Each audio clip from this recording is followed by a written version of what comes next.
Welcome to this explainer. Today, we are unpacking a framework that is, honestly, completely mind-bending. It's a speculative theory that totally redefines everything we think we know about simulation theory. We're about to take a deep dive into a philosophical journey that shifts us away from that cold, clinical, matrix-style aesthetic and moves us into something much more organic and cosmic. So, if you thought you had a handle on the nature of reality, well, get ready, because we're about to shatter those boundaries. Okay, let's dive into this. This right here is the core mystery we're unraveling today.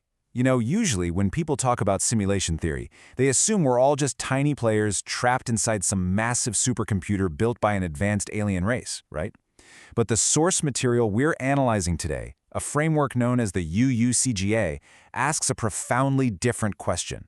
Are we living inside a machine, or are we actually the ones actively projecting reality from the inside out? To really grasp this framework, we've got to start with Act 1, the mainstream illusion. To break through the mainstream matrix idea, we first need to understand it. Thinkers like philosopher Nick Bostrom and Elon Musk look at our own technological history. Think about it. We went from playing Pong, which was literally just two rectangles and a dot, to fully immersive, photorealistic 3D worlds with billions of players, right?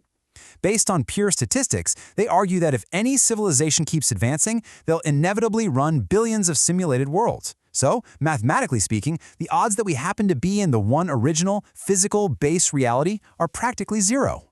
And this brilliantly illustrates the establishment's view.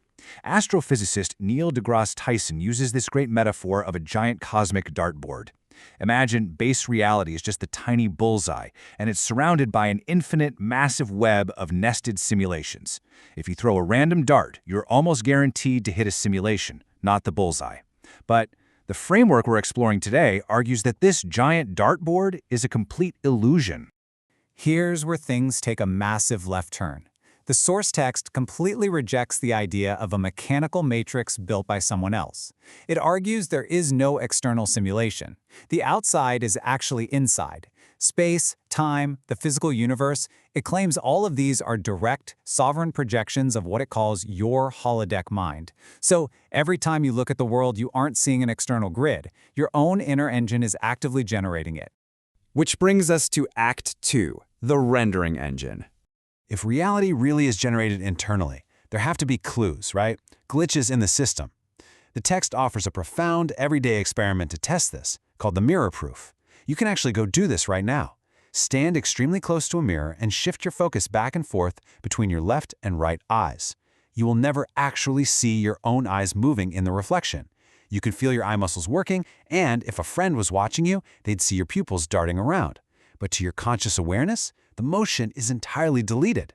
It's like the frame is just edited out in real time.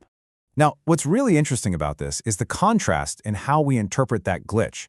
Mainstream neuroscience calls this saccadic suppression. They argue the brain just patches over a blurry image so you don't get dizzy. But the UUCGA framework says, no, this is the smoking gun. If the world was truly an objective external place, you would just see the blur. The fact that it's seamlessly edited out proves you're looking at a live, actively rendered projection that's curated by your consciousness before you ever even see it. The text outlines what it calls the reality rendering suite. Using a contrast framework, it labels BAM. For instance, look at your physiological blind spot. You literally have a hole in your retina with 0 photoreceptors, but you never see a black void floating in your vision. Why? The framework argues it's because the Holodeck Mind live renders that missing data, cloning the surrounding environment to fill the gap. Or take change blindness, where people completely miss huge visual changes happening right in front of them. The text argues this happens because your mind operates exactly like a high-end video game engine. It saves processing power by only fully rendering what you're actively focusing on. Now we transition into Act 3, the biological hack. As we move into this section, the explainer shifts into some pretty intense territory. But before hitting biology, the text points to quantum anomalies to set the stage. In the famous double-slit experiment, particles act as waves of pure potential until they are measured, and then they collapse into solid matter. And in quantum entanglement, particles react instantaneously across massive distances. The source interprets this as absolute proof that matter doesn't exist without you. Those entangled particles aren't traveling across physical space, they're simply 2 pixels being driven by the exact same central processor within the source code. Let's move on and see how this builds into their view of biology. The text highlights a wild biophysics anomaly known as the phantom DNA effect. In these experiments, when human DNA is placed in a vacuum, it supposedly forces light photons to organize into the DNA's exact geometric shape. And get this, even when the physical DNA is removed, the light apparently remains structured. The author argues this proves human DNA operates as a biological antenna that physically molds the energy of reality. And the text argues that this biological antenna is passed down through an unbroken chain. It notes that maternal eggs are fully formed at birth, passed directly from mother to daughter across generations. In this framework, reproduction isn't just biology. It's an organic data line, a continuous frequency connecting humanity, reverse engineering all the way back to an ancient primordial source code. Which brings us to the text's most polarizing assertion. To impartially map out this entire framework, we have to look at the author's highly controversial claim regarding global medicine.